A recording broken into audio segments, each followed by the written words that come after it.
The sun had barely risen over Redemption Creek, Texas, when Sarah Bennett discovered the crude wooden cross someone had nailed to her front gate, the word "witch" burned into the crossbeam with a hot iron. She stood there in her worn calico dress, her dark hair still braided for sleep, staring at the hateful symbol while her hands trembled against her sides. It was 1878, and she had lived in this small town for 3 years now, ever since she had fled St. Louis after her husband died of cholera. She had thought this place might offer her a fresh start, a chance to use her knowledge of herbs and healing to help people. Instead, that very knowledge had turned them against her. The trouble had started 2 months ago when Judge Crawford's wife had fallen ill with fever. Sarah had treated her with willow bark tea and cool compresses, and the woman had recovered within days. But then the judge's prize bull had died of some mysterious ailment, and suddenly, Sarah's healing had become something sinister in the eyes of the townspeople. When old Mrs. Henderson claimed she had seen Sarah gathering plants by moonlight, the whispers had turned to accusations. Never mind that Sarah gathered at night because the heat of the Texas day would wilt the delicate leaves she needed. Never mind that she had helped birth half the babies in town and nursed countless children through fevers and coughs. Sarah pulled the cross from her gate and threw it into the dirt. She had nowhere else to go, no family to take her in, barely enough money to buy passage on a stage even if she wanted to leave. This little house with its garden of medicinal plants was all she had in the world. She spent the morning tending her garden, trying to ignore the stares from passers-by who made wide circles around her property. The sun climbed higher, beating down on the dusty street, and Sarah wiped sweat from her brow as she harvested chamomile. She was so focused on her work that she did not hear the approach of footsteps until a shadow fell across her. Miss Bennett. She looked up to find Cole Mackenzie standing at the edge of her garden, his hat in his hands. Cole was a ranch hand who worked at the Diamond M spread just outside town, a tall man in his late 20s with sun-weathered skin and eyes the color of a summer sky.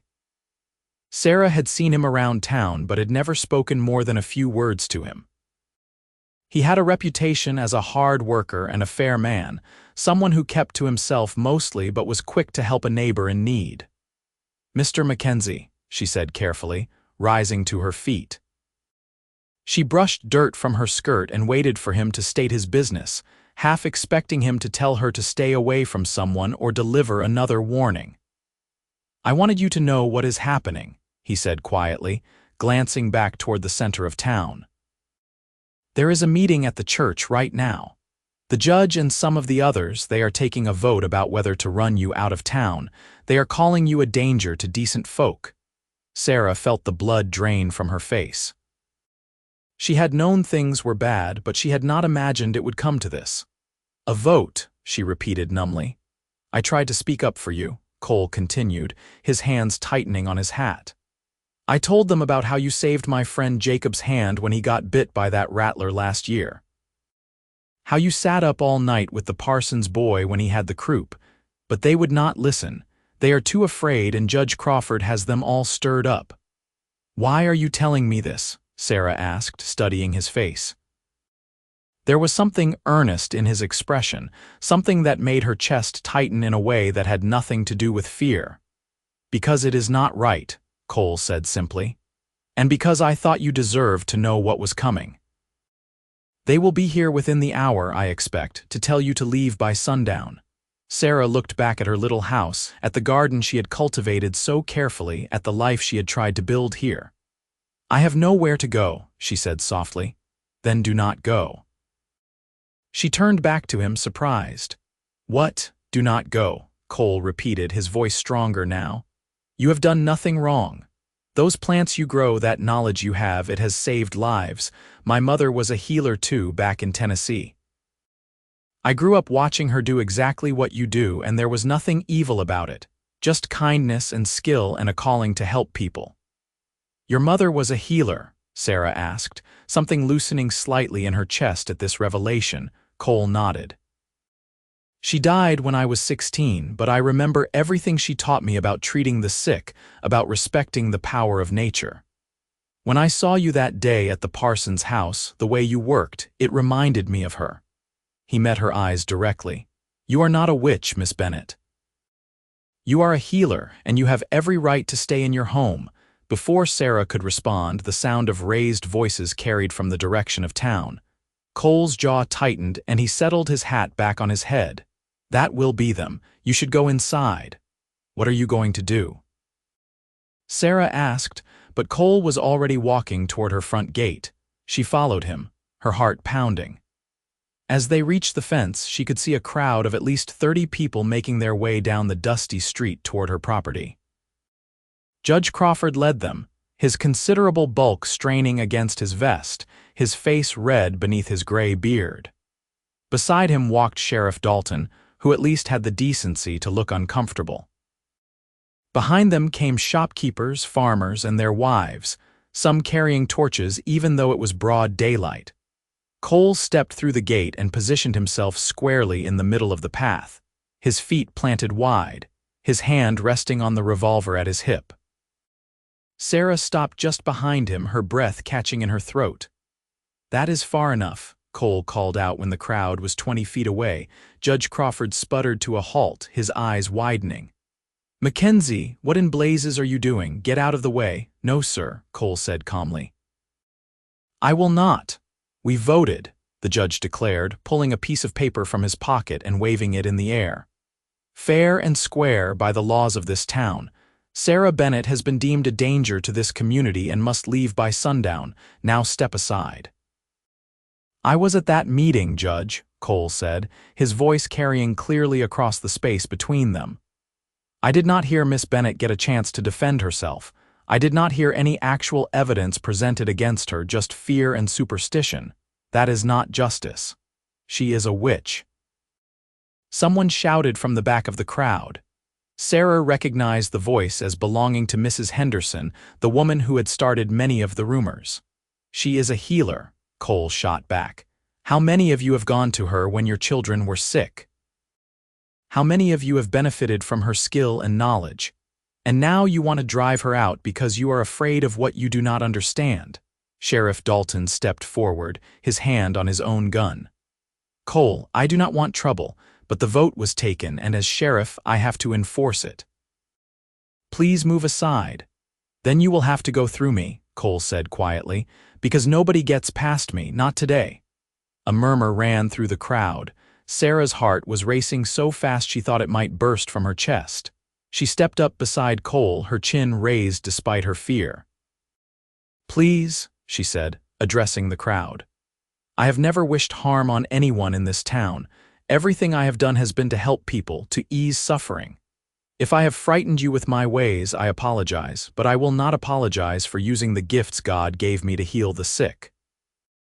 "She speaks of God," Judge Crawford sneered, "but she practices the devil's work." "Is chamomile tea the devil's work?" Cole asked. "Is willow bark for fever?" "My mother used the same remedies, and she was the most Christian woman I ever knew. She prayed over every patient and gave thanks for every healing. I would wager Miss Bennett does the same." Sarah felt tears prick her eyes because he was right. She did pray, every single time she mixed a tincture or brewed a tea. She had just been too afraid to mention it, worried it would sound like blasphemy coming from someone accused of witchcraft. "I do," she said quietly. "I pray for guidance and for healing. I always have." Some of the people in the crowd looked uncertain now, shifting on their feet. But Judge Crawford was not finished. "This is absurd," he declared. "Mackenzie, you are throwing away your reputation and possibly your life for this woman. Why? What is she to you?" Cole was quiet for a moment, and Sarah could see his jaw working. Then he said, "Because standing by and watching an innocent person be driven from their home is not something I can live with. Because my mother taught me that healing is a sacred calling, and those who practice it deserve respect, not persecution. And because Miss Bennett has more courage and kindness in her little finger than most of us have in our whole bodies." Sarah felt her breath catch. She looked at Cole's profile, at the set of his shoulders and the determination in his stance, and something shifted in her chest. This man, this near stranger, was willing to risk everything to defend her. "This is your last warning, Mackenzie," the sheriff said, but his voice lacked conviction. "Move, or I will have to arrest you for obstruction."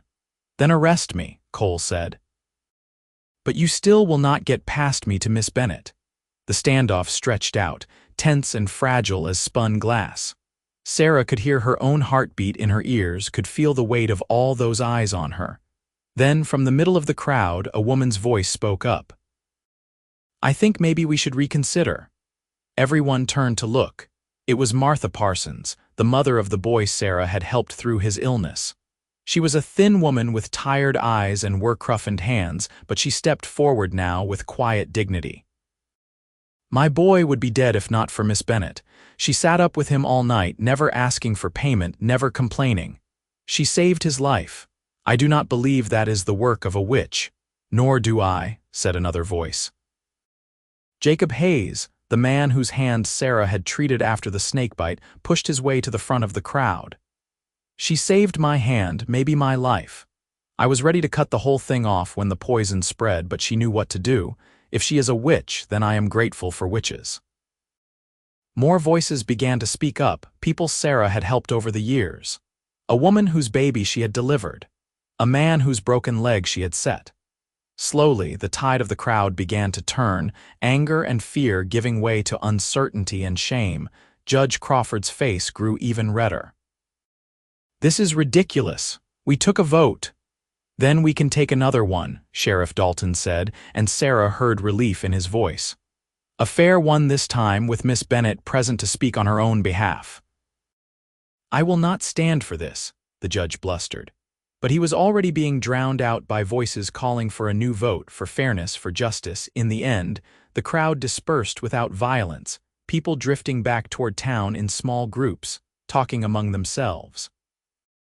Judge Crawford stomped away with Mrs. Henderson and a few other diehards, but most of the townspeople looked ashamed as they passed Sarah's gate. Several stopped to apologize, to thank her for past help, to promise they would speak up for her at the new meeting. When the last of them had gone, Sarah found herself alone with Cole, standing in the dusty road in front of her house. The adrenaline that had sustained her drained away all at once, and she swayed on her feet. Cole caught her elbow, steadying her. "Are you all right?" He asked, his voice gentle now, concerned. "You defended me," Sarah said, looking up at him. "You risked everything for me." "Why?" Cole was quiet for a moment, his hand still on her arm. "I told you, it was the right thing to do." "No," Sarah said. "There is more to it than that." "Please tell me the truth." He met her eyes, and she saw something in his expression that made her heart skip. "I have watched you for a long time, Miss Bennett," he said softly. "Since the day you arrived in town, I have seen your kindness, your skill, your courage. I have seen you sit up all night with sick children and ask nothing in return. I have seen you give away your medicines to people who could not pay. And I have seen the way you tend your garden like it is holy ground, with such care and respect." He paused, then continued, "When I heard what they were planning to do to you, I could not stand by. Not just because it was wrong, but because the thought of you being driven away, of never seeing you again, was more than I could bear." Sarah felt tears spill down her cheeks.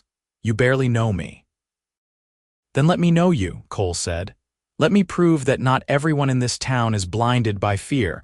Let me show you that some of us can see what you truly are." "And what is that?" Sarah whispered.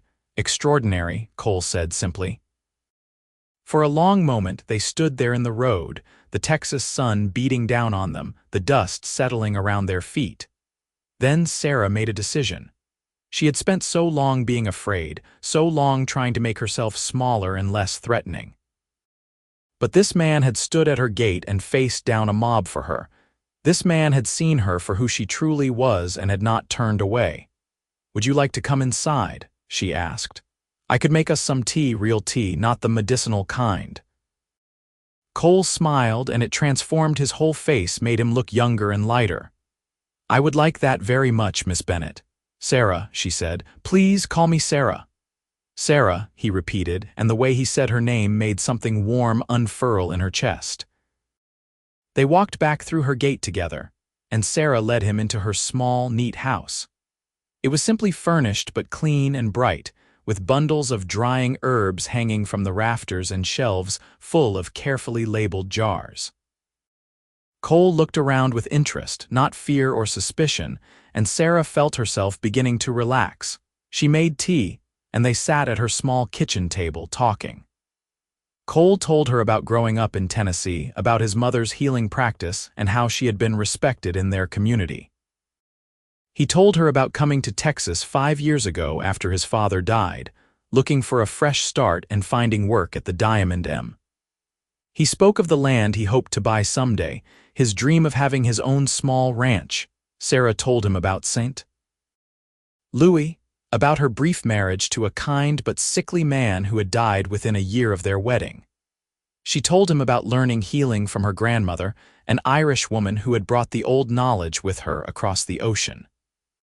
She spoke of her loneliness in this town, her longing for someone who understood her calling. The afternoon slipped away as they talked, the light shifting and golden as the sun moved across the sky. Sarah could not remember the last time she had felt so comfortable with another person, so seen and understood. Cole asked intelligent questions about her work, seemed genuinely interested in the properties of different plants and the methods she used. He told her things his mother had taught him, and Sarah was amazed at how much he remembered, how clearly he had paid attention. "You could have been a healer yourself," she said at one point. Cole shook his head. "I do not have the gift for it, not like my mother did, not like you do. But I respect it, and I remember enough to know the difference between medicine and magic." "They are not so different sometimes," Sarah said quietly. "There is magic in healing, in understanding how to help a body heal itself, but it is God's magic, not the devil's."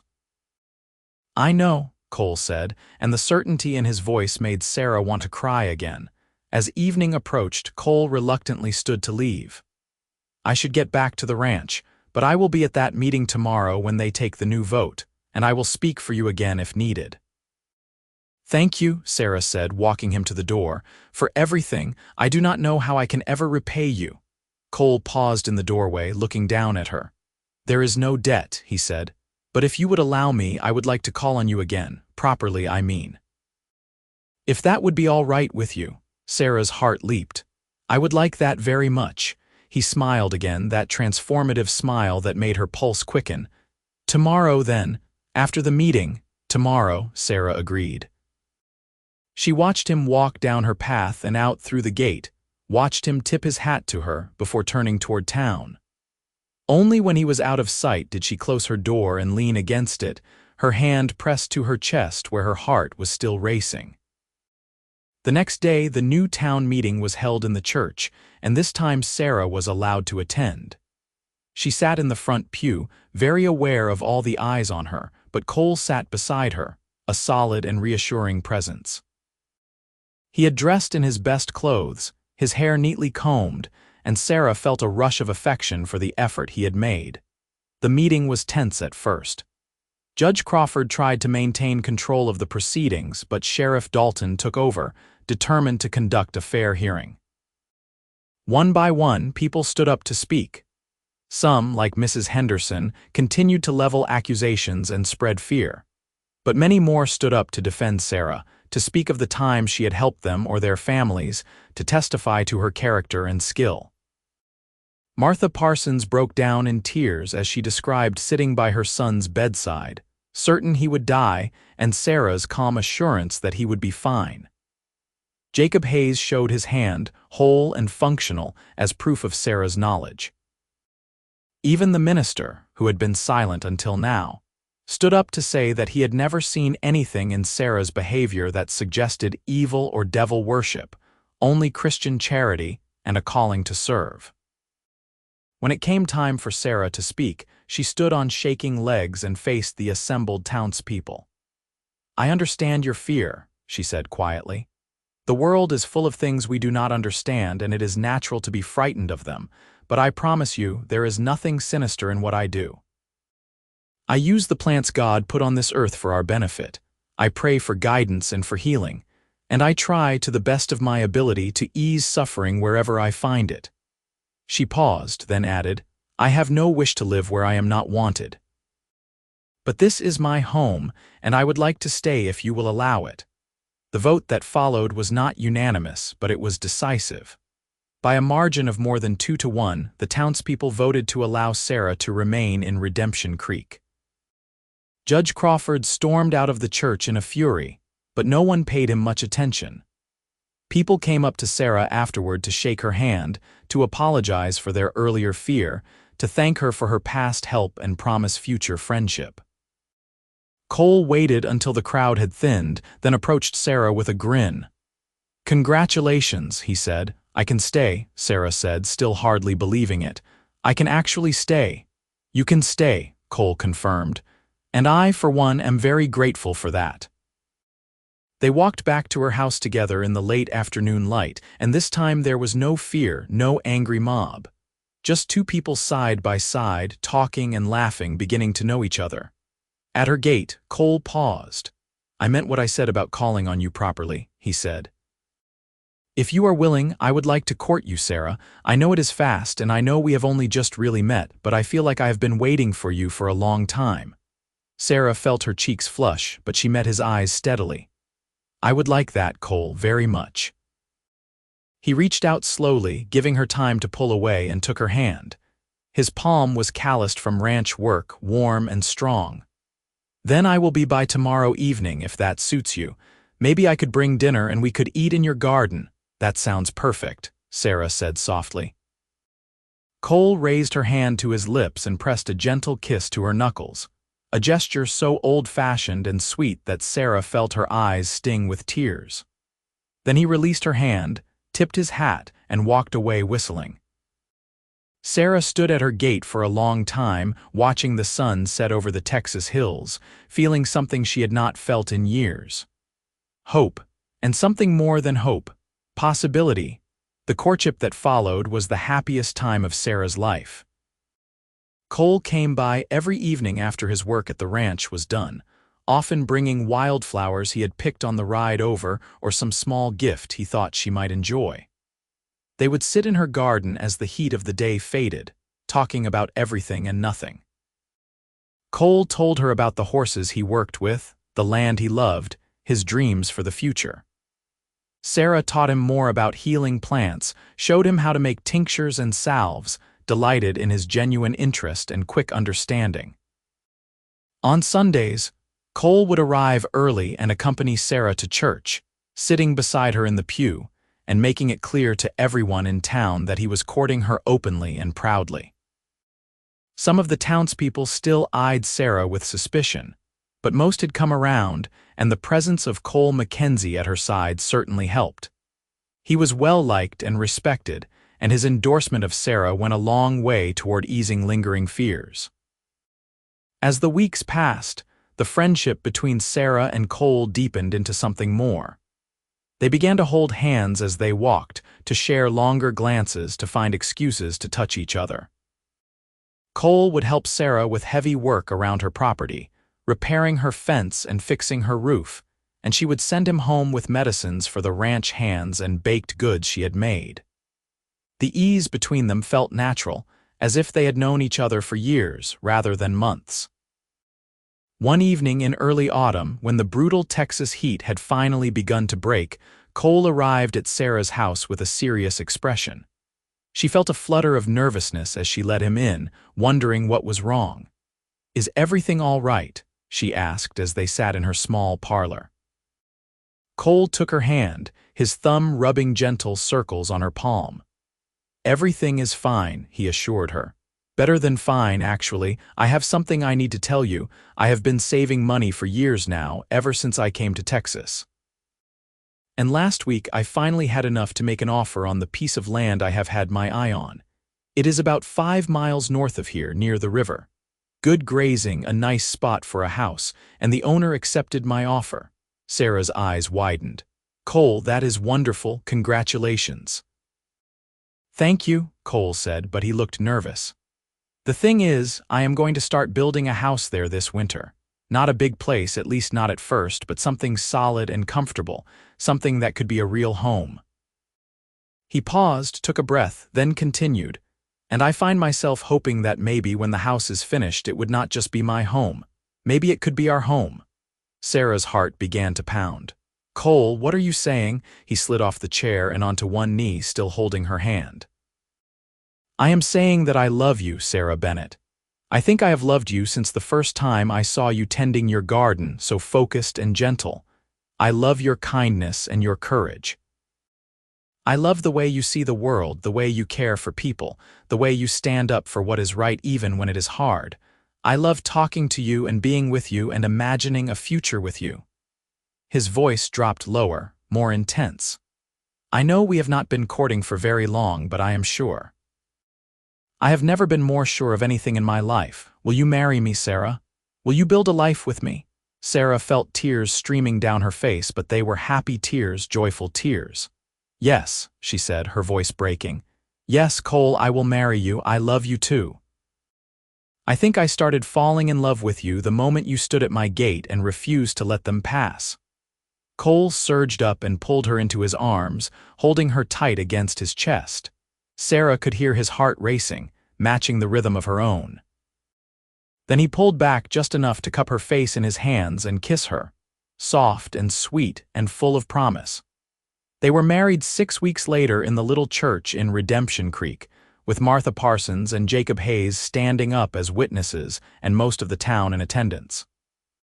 Even Judge Crawford made a grudging appearance, though he did not look happy about it. Sarah wore a simple blue dress that she had made herself, with wildflowers woven into her dark hair. Cole wore his best suit and could not stop smiling. The minister spoke of love and partnership, of two people joining their lives together in God's sight. Sarah and Cole exchanged vows in steady voices, promising to love and honor each other for as long as they lived. When the minister pronounced them husband and wife, Cole kissed Sarah with such joy and tenderness that many of the watching women sighed. The reception was held in the church hall, with food and music and dancing. Sarah found herself passed from one partner to another as the townspeople celebrated, but her eyes kept returning to Cole, who watched her with such love in his expression that it made her breathless. Finally, he claimed her for a waltz, pulling her close as they spun around the floor. "Hello, Mrs. Mackenzie," he murmured in her ear. "Hello, Mr. Mackenzie," Sarah replied, laughing. "I like the sound of that." "So do I," Cole said. "I like it very much." They spent their first night as a married couple in Sarah's little house, which would be their home until the new house was finished. Cole carried Sarah over the threshold as tradition demanded, and she laughed as he set her down gently in the parlor. Then the laughter faded as they looked at each other, suddenly shy despite all the time they had spent together. "I never thought I would have this," Sarah said softly. "A husband who loves me, a real marriage. After my first husband died, I thought that part of my life was over." "You deserve this," Cole said, taking her hands.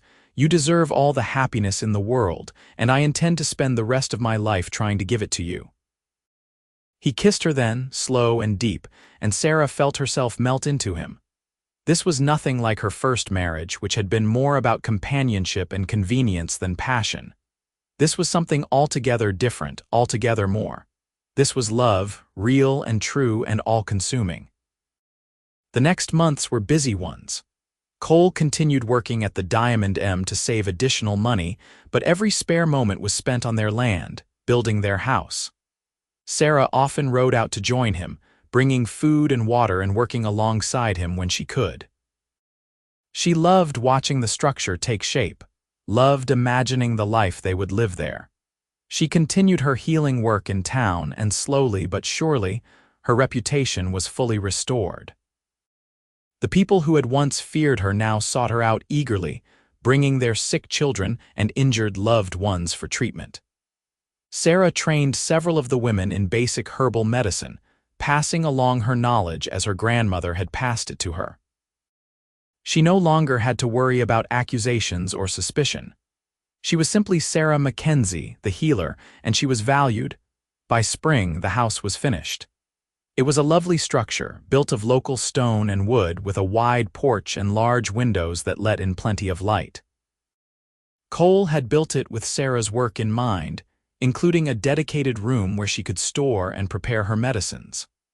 Out back, he had fenced in a large garden area where Sarah could grow her healing plants. The day they moved in was one of celebration, with friends from town helping to transport Sarah's belongings and set up their new home.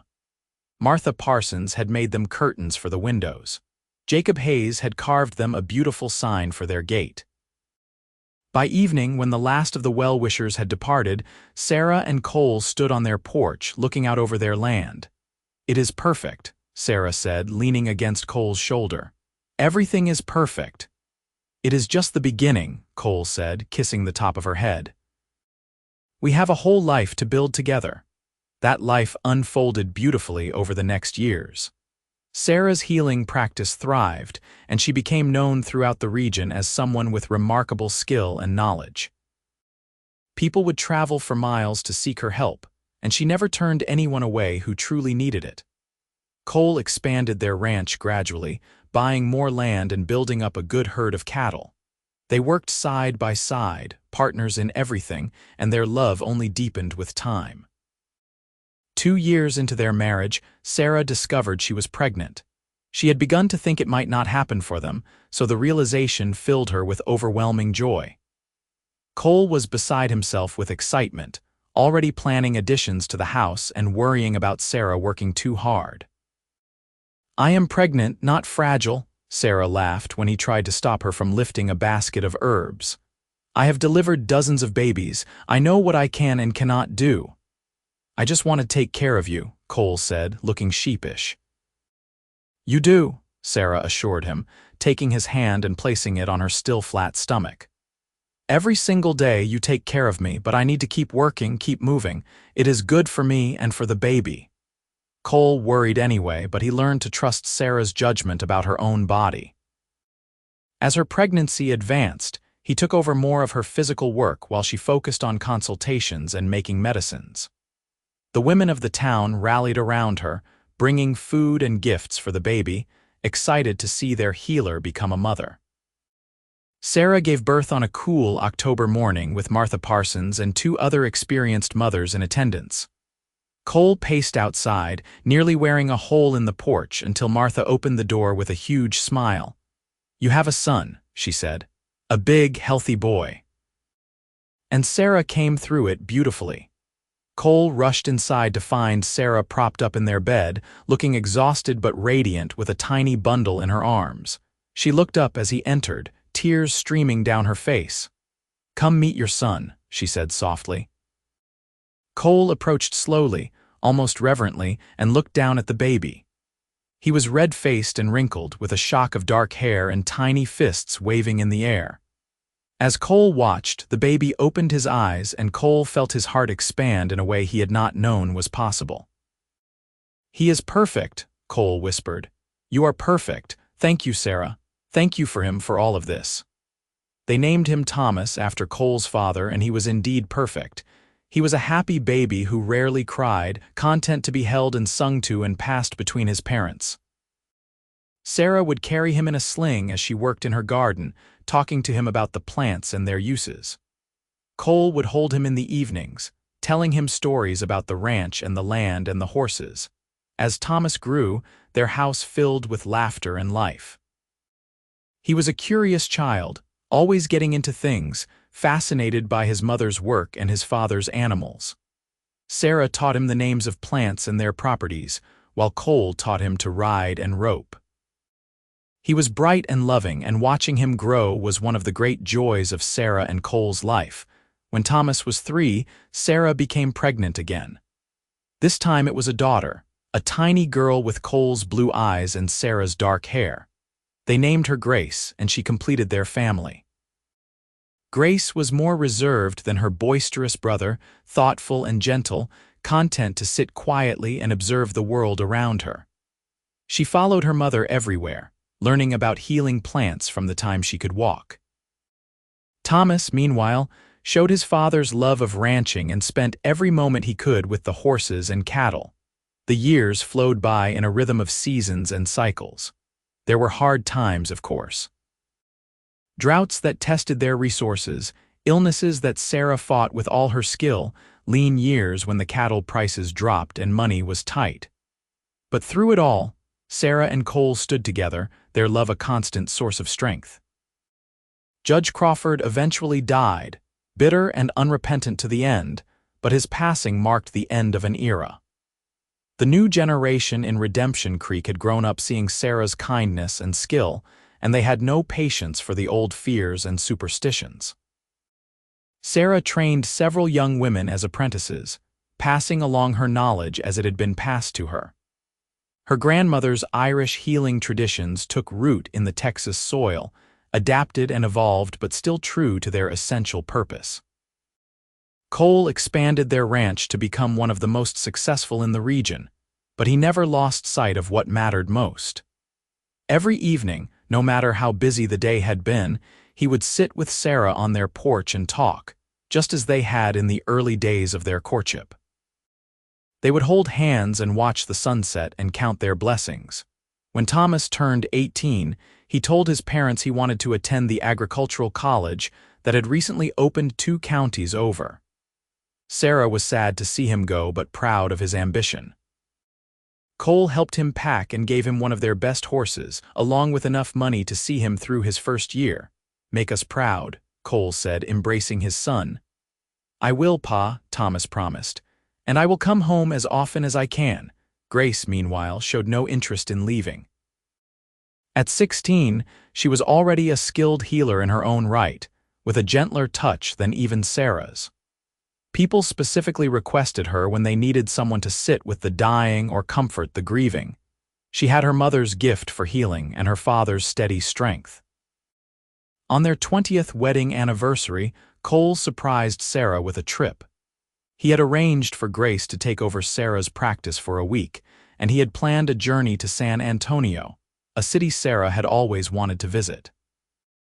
They traveled by train, a luxury they rarely indulged in, and spent a glorious week exploring the city, eating in restaurants and staying in a fine hotel. One evening, as they walked along the river, Cole stopped and turned to Sarah. The setting sun painted the sky in shades of gold and pink, and his eyes were soft with love. "Do you remember the day we met?" he asked. "When I came to warn you about the meeting." "Of course," Sarah said. "How could I forget? You changed my life that day." "You changed mine," Cole said. "Before I met you, I was just going through the motions of living, working, sleeping, existing. But you woke something up in me. You made me want to be better, to do more, to fight for what is right. You gave me purpose and passion and a reason to build something lasting." "We built it together," Sarah said, her hand finding his. "Yes," Cole agreed. "Together. That is what I want you to know, Sarah. After 20 years, I love you more than I did on our wedding day. You are my partner, my best friend, the love of my life. And I would stand at that gate 1,000 times over if it meant spending my life with you." Sarah felt tears slip down her cheeks. "I love you too," she whispered. "So much it still amazes me sometimes. I think of that frightened woman I used to be, standing in her garden with a hateful cross at her gate, and I can barely recognize her. You gave me the courage to stand up for myself. You showed me that I was worthy of love and respect. You saved me, Cole." "No," Cole said, pulling her close. "We saved each other." They kissed there on the riverbank in San Antonio, 2 people who had found each other in the midst of fear and hatred and built something beautiful together. When they finally pulled apart, they were both laughing through their tears. The years continued to be kind to them. Thomas returned from college with new ideas about ranching that helped them improve their operation. He eventually married a sweet schoolteacher named Emily, and they settled on a portion of the land, building their own house and starting their own family. Grace continued her healing work, becoming even more respected and sought after than Sarah had been. She was courted by several young men but remained devoted to her calling, content with her independence. Sarah and Cole grew older together gracefully. Cole's hair turned silver and lines appeared around Sarah's eyes, but they still saw each other as they had been that day at her gate. Young, fierce, desperately in love. They had grandchildren who played in the garden where Sarah had once feared to be alone. They had built something that would outlast them, a legacy of love and courage and standing up for what was right. On their 30th anniversary, the town of Redemption Creek threw them a celebration. It seemed like everyone they had ever known was there, crowding into the church hall just as they had for Sarah and Cole's wedding. The current mayor gave a speech about how Sarah had saved his life when he was a boy, how Cole had taught him everything he knew about horses, how the two of them were pillars of the community. Sarah and Cole stood at the front of the hall, holding hands, and Sarah thought about the long road that had brought them here. The fear and the accusations, the vote to drive her away, the moment when Cole had stood at her gate and changed everything. She had been so alone then, so frightened. And now she was surrounded by love, by family and friends and a community that valued her. "What are you thinking about?" Cole murmured in her ear. "I am thinking about how lucky I am," Sarah said. "How different my life could have been if not for you." "Our life," Cole corrected gently. "It has always been our life, from the moment I stood at that gate." "From the moment you stood at that gate," Sarah agreed, squeezing his hand. They danced that night like they had at their wedding, spinning around the floor with surprising grace for people their age. Their children and grandchildren watched with smiles, and Sarah heard Thomas telling his son the story of how his parents had met, how his father had stood up to a mob for the woman he loved. "Your grandmother was the bravest woman in Texas," Thomas said. "And your grandfather was the most loyal man. Together they were unstoppable." Sarah caught Cole's eye and saw her own happiness reflected there. They had built something remarkable, something worth fighting for. A life full of love and purpose and meaning. A home where healing was honored and courage was rewarded. As the years advanced into their late 50s and early 60s, Sarah and Cole began to slow down, as all people must.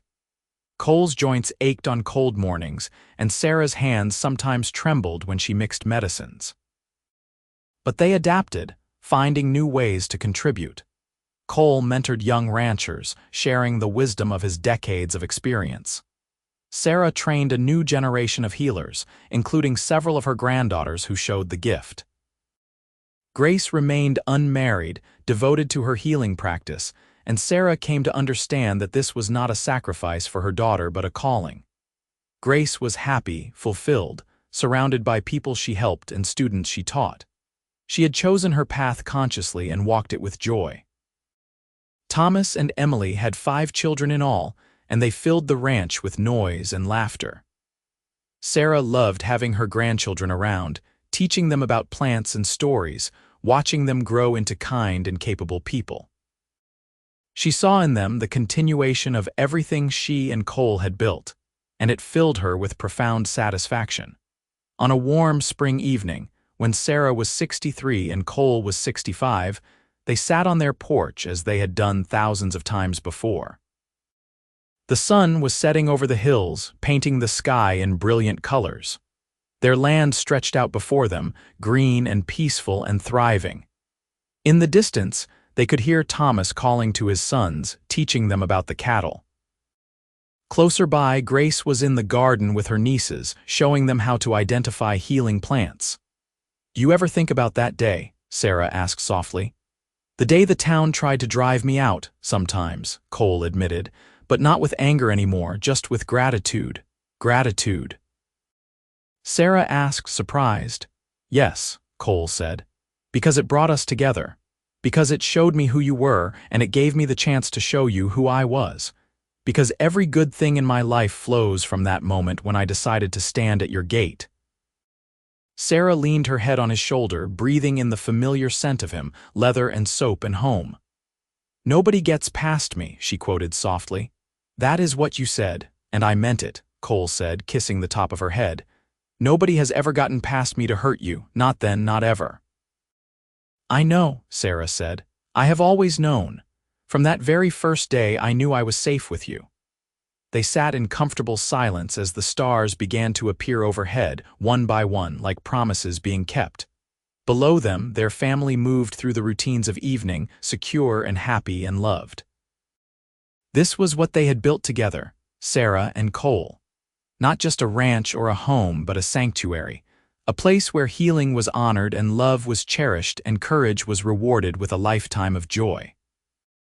When they finally rose to go inside, Cole took Sarah's hand and pulled her close for one more kiss, tender and sweet and full of 3 decades of love. Sarah kissed him back, her heart as full as it had been on their wedding day.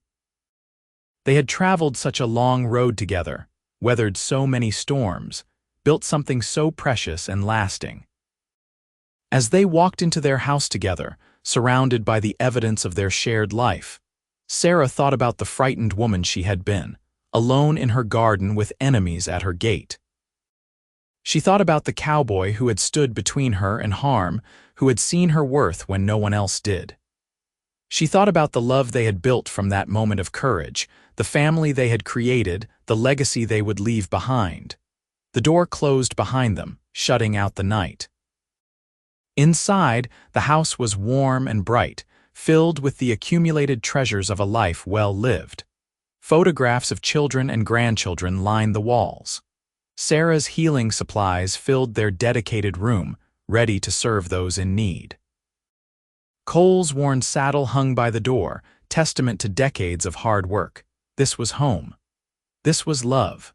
This was everything they had fought for and won, and it all began the day a cowboy stood at a gate and refused to let hatred pass. Years continued to unfold with gentle grace. Sarah and Cole watched their grandchildren grow, marry, and have children of their own. The ranch remained prosperous, passed down through Thomas with wisdom and care. Grace's healing practice became legendary throughout Texas, and she took on apprentices from across the state who wanted to learn the old ways of natural medicine. When Sarah was 70 and Cole was 72, they sat together on a summer evening, their hands intertwined as they had been countless times before.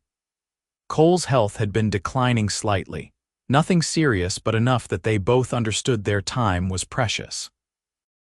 "If I could go back," Cole said suddenly, "to that day when I walked to your house to warn you about the meeting, I would not change a single thing. Not one moment." "Neither would I," Sarah said. "Even the fear, even the pain, it was all worth it to have this life with you." "Promise me something," Cole said, turning to look at her with those blue eyes that still made her heart skip. "Promise me that you will remember how loved you are, that you will never doubt, not for 1 second, that standing at your gate was the greatest honor of my life." "I promise," Sarah whispered, tears flowing freely now. "And you promise me that you will remember that you saved me in every way a person can be saved, that you gave me everything I ever needed and more than I ever dreamed possible." "I promise," Cole said. They sealed their promises with a kiss, soft and lingering, a kiss that held 37 years of marriage and a love that had only grown deeper with time. Cole passed away peacefully in his sleep 2 years later, with Sarah holding his hand and their entire family gathered around. He was 74 years old and had lived a full, rich life. At his funeral, the church was packed with people whose lives he had touched, whose respect he had earned, whose gratitude he had won. Sarah stood at the graveside, dry-eyed and dignified, as they laid her husband to rest. She did not cry until she was home again, alone in the house they had built together. Then she wept, grieving the loss of her partner, her protector, the man who had stood at her gate and changed her world. But even in her grief, Sarah knew she had been blessed. She had been loved deeply and completely for 39 years.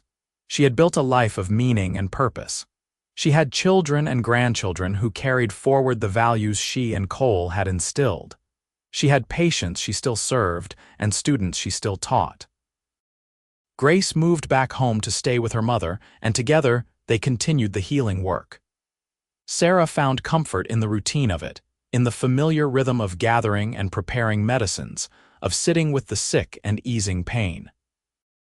Her hands were gnarled now with age, but they were still steady when it mattered. She lived for another 8 years after Cole's death, years filled with the love of her family and the satisfaction of her work.